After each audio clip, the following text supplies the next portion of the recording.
Well, Steve Pomper is joining us now. He is the director of the International Crisis Group's U.S. program. He served as National Security Council Director for Multilateral Affairs under President Obama. Hi, Steve. Thanks for coming in. So good to be here. Really a great sign, it looks like. President Trump, President Xi having spoken, and also we understand that he's reached out to Japan as well. So we've seen those reports as well. And indeed, if this breakthrough is really going to be a breakthrough, it's going to require very close coordination between the United States and the key players in the region. So that means China, it obviously means South Korea, and it means Japan. And so seeing signs of early coordination and communication is a very positive thing. So we heard White House press person Sarah Sanders saying the other day that we need to have concrete steps taken. We assume she's referring to the 3 Americans who are being detained in North Korea, that they need to be released. And also verifiable freezes in the nuclear program. What else do you feel like really would have to be in place? So I don't know exactly what the White House spokeswoman was saying when she referred to concrete steps. I think, unfortunately, we are in the realm of speculation because this was done relatively quickly and somewhat impulsively. That doesn't mean it can't succeed, however. And I think what's going to be required over the next several weeks in the lead up, hopefully, to these talks is for the White House to be doing very intensive preparations and defining what those goals are. Some of the things you've identified could definitely be confidence-building measures that the Americans could put forward, and one could imagine confidence-building measures that the Koreans could put forward, but those haven't, I don't think, yet fully taken shape.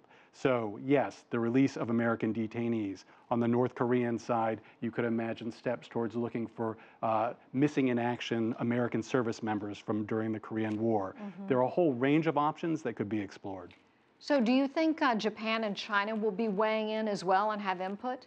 I think it's critically important that they do so, because right now, I think we're working from a little bit of a blank slate. And I think, if this is going to be a successful meeting, there needs to be an agenda that will need to be worked out with all the regional players pushing in the direction of saying, let's have a concrete, achievable agenda that has realistic expectations. Because what would be a bad outcome is if the parties come together with unrealistic expectations, expect that they'll be achieved in a one-and-done meeting, and then they get out of that meeting, they haven't gotten that result, they're disappointed, and then things could escalate very quickly. We don't want to get there. The region can help prevent that. What do you think Kim Jong Un really wants out of this? I think that is for Kim Jong Un to help us understand. You could imagine a whole range of things, from economic relief to appearing like a greater world statesman next to the president. But I don't think we should put those ideas in his mind. I think he needs to come forward and help clarify that for the international community. So we heard Beijing emphasize what they're calling suspension for suspension initiative. Why is this critical? Well, I think where China has been in the past is advocating for what in American foreign policy discourse we often call a freeze for freeze.